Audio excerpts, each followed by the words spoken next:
like the only girl I don't stalk. I don't know if that should be a compliment or not, but congratulations, the guy you work with isn't that much of a creeper. But okay guys, Rifkin's obsessions aside, here we are. This is going to be a TVZ finals, and I'm so glad it wasn't a mirror. Yeah. Should be more exciting this way. Here we go. Alright, first game for the ZOTAC finals, North American Cup, is going to be on Neo Planet S. Before we get into introductions, before you guys, if you don't know, $100 on the way. Man, I mumbled that so poorly. $100 on the way. Winner, take all. This is Rifkin. I'm casting with Zeph, and this is not loser's pick. You guys need to know this moving forward for these maps. They've been predetermined. This is, again, I repeat, not loser's pick. So it could be advantageous. It could be disadvantageous. We'll have to wait and see. But spawning here in the top right corner of the map is the blue Terran Sonic. So appropriate. And his opponent, fresh of a CVZ win, it is mouz.HOpe. I just love that he's blue. You have no idea how big the nerd factor is for me right now. And we actually have that early SCV coming out. Almost mimicking, location-wise as well, what we saw earlier today. Now this is well past the point where it would be like an 888 all-in or anything crazy like that. Yeah. This might not even be anything crazy. This could just be a very early scout? There's no real reason to send your SCV out. That's what early. I'm saying, yeah.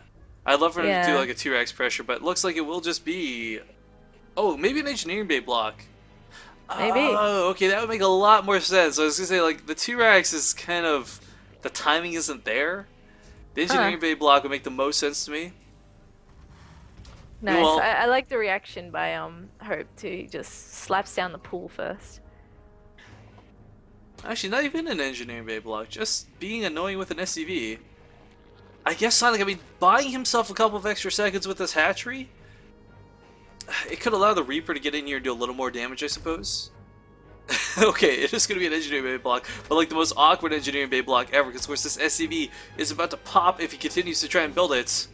Yeah, that was actually really nicely done by Hope. Like, just slapping down the pool, that's going to be ready in a second if the drones don't beat it up enough before then. And he won't actually be too far behind in terms of the expansion after this. He's not going to be far behind in the expansion, but I mean, the gas was ever so slightly delayed from focusing on that micro. He's not going to be so late that the Reapers are going to end the game, but it's going to be difficult for him. The speed is going to be delayed. The Reaper... Actually, I'm talking about these Reapers. Where is it? Is it not actually spawned yet? Really delayed here, coming out of Sonic. No, I don't know. Yeah, so he's going to be fine because the Queen will be out by the time it arrives. Lings will be out to buy time too, and then speed, hopefully it won't be too long afterwards. It's getting Hope is fine. That, Hope is perfectly fine. This is a really weird opening coming out of Sonic, but we can't exactly like think this was a noob opening by any means. Command center on the high ground. Okay, good. Yeah. Following this up in the best way possible. But I was going to say, to get here, Sonic in the semifinals beat up Teffel. That's a pretty damn good Zerg. Yeah, for sure. So he's definitely got some good strats up his sleeve, no doubt about that. Let's just see what he does against Hope. I mean, he's already thrown him a curveball in the first game. Sure, it didn't do all that much, but it means that you're able to kind of throw anything at your opponent. So Hope does have to be wary of that. And I guess the plus side of having these speedlings out is that he can make a bunch and actually deny that natural expansion from landing for quite a while. No, does not quite get that drone pick off, sadly, with that Reaper. Wow. He's been trying to do a bit of damage, but the Queen has been doing a great job of keeping the Reaper at bay. Now, with the Hellion opening, these Zerglings, like you said, they could deny this maybe for a little bit, but by the time the orbital is finished, there will be like probably 4 Hellions on the field, and I don't think he's in real any threat of denying this base, or having this base denied, I should say. Yeah, he doesn't look interested in making any links anyway, which is fine because it's kind of the safer option to just continue droning rather than go for a few links and go, alright, I'm really going to try and deny this or something like that. So it's fine, and he's going to go for the armory in the background, so it may look like a Hellbat follow-up, or perhaps even some Widow Mines to accompany that. I've seen all sorts of variations of this build lately. It has to be a Hellbat. I mean, yeah. The armory thrown down the way it is, he's trying to hide it as well. He's going to claim this Overlord.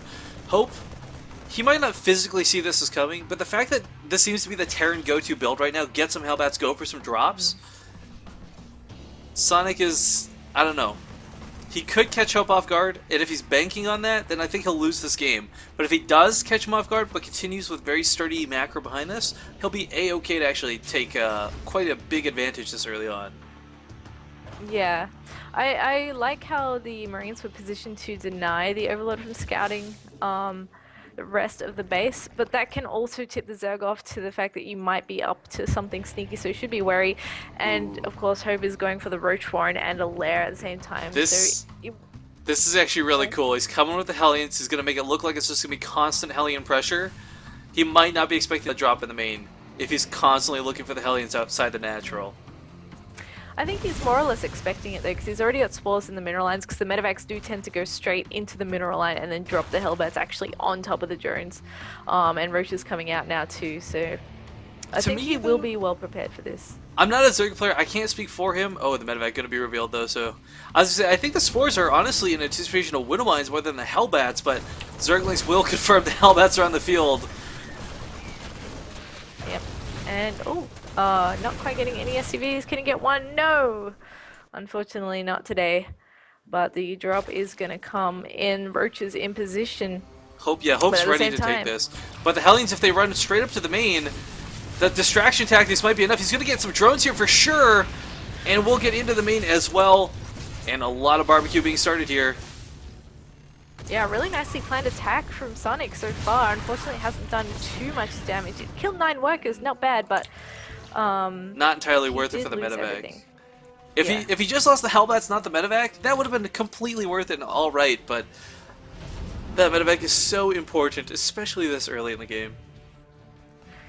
Yeah, and Sonic now knows that he might be in a bit of trouble from the counterattack, so he's dropping a second bunker. We have 16 roaches marching across the map, so he definitely does need that extra bunker to make sure that he can hold this.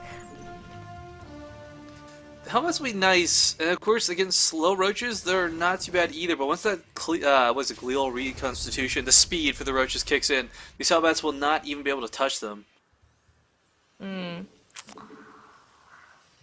And can he get anything done in here? The second bunker is cool, but without a Marauder or anything in it, it's kind of useless right now. Widow Mines just popped as well, so Platypus are going to fall to these roaches, and that's going to hurt. Marauder is on the high ground, chipping away at those roaches. The second one just popped out. And it looks like he's just going to threaten here. Doesn't really want to go in there, especially since he just sees the Widow Mines go down there. Ooh, this is kind of dirty. With the Mutalisk follow-up to this, there's no anti-air. The Hellbats, the Marauders, and focus on these Widow Mines, but more emphasis on the Hellbats. The Mutalisk could actually run all over Sonic's army.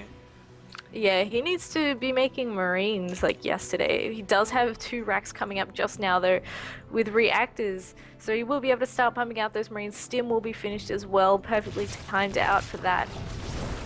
While Stim is nice, without combat shields, it's still very difficult to deal with those Mutalisks.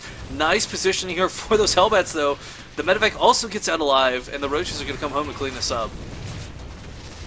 And they're really just not able to do much to Hope at all. He's done such a great job of defending. 11 workers killed all up for the cost of about 4 Hellbats and 4 Hellions and medevac. Not so great. I don't understand why Hellbats, when they die, don't cause area of effect damage around their immediate vicinity of death. Because you've got to think, if they're exploding upon death and they're full of gas cylinders, you know, there's got to be some sort of damage. I used to think for a long time too, because I was a noob way back when, that when Zealots died, the fire would hurt nearby units. Really? I was so bad at StarCraft stuff. I was so bad. But I think it'd be interesting, like, because Banelings, I mean, obviously do damage upon death, but they're mechanically different. But I still think Hellbats and Hellions should, maybe not a lot of damage, but it would make so much sense. That would essentially turn, like, the Hellbats into a mini Widow Mine as soon as they die. So not only are they frying oilings, they'd also, like... Clearly, Hellbats are the one unit in the game that need a buff right now, and that's how you would go about doing it. But these Mutalisks are going to actually catch these units out of the position. There are Marines here, so if you get positioned over top of the hill, maybe he can start sniping off a couple of them. But that drop, of course, where did it go? Over here on the top left. We'll be going down to the natural once again. But this is a map where the third base is really exposed, and Sonic needs to take advantage of this. Hope is actually getting away with a lot of mining. There's not that many drops going on. I mean, there needs to be more than one drop at a time is basically what this boils down to. And unfortunately, drop gets shot down once again. Oh. And he's going to try and take a third base now, but like you just mentioned, the third base is exposed for both players, and I really feel like in this case, Hope has the upper hand because he's had it for longer. He has the mobility and the creep spread, so it's easier for him to defend. This command center is actually got to be pulled back immediately. SCV's already picked off, but the command center is definitely in danger. Yeah, sure. Actually, the Bayou's underneath it, so he should be alright. But he is running the risk of getting pulled all over the place because Hope has quite a sizable army and a ton of Banes morphing in, 35 in fact. Not to mention creep spread to boot. I mean, this is looking glorious here for our Zerg player. Banelings, of course, they don't have that speed, so it's going to be very difficult to connect all of them, but if he can, he's got the numbers, and oh, no spreading coming out of Sonic. Oh my god, Def! Just destroying everything! He tries to pick up one Hellbat, 4 Marines survive, but not for long as the Mutalists focus down the one medevac. GG is thrown down. And yeah, game 1 going Hope. Hope playing phenomenally today, but I do have to say I quite liked Sonic's build. It's just a shame it didn't work out. I mean, that was prepared at every turn. That was so. I'm not supposed to use this word. I don't know what other word to use. Disgusting. I mean, the Banelings just melted through and just slow push up to defeat. That was pretty disgusting. I hate it. That's my word I gotta stop using, but there's not a lot of great alternatives to describe how when something is so devastatingly beautiful. Disgusting is the best word.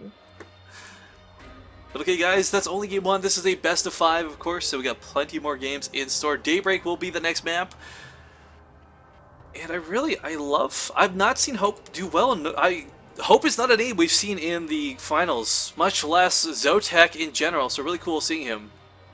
Yes, sir. Wet Noodles 89, this is live. It's got a slight delay to it though, but thank you for joining the broadcast. I hope you enjoy what you'll see. Oh, sure, we're about to hop into game 2 on Daybreak. Sit tight, guys.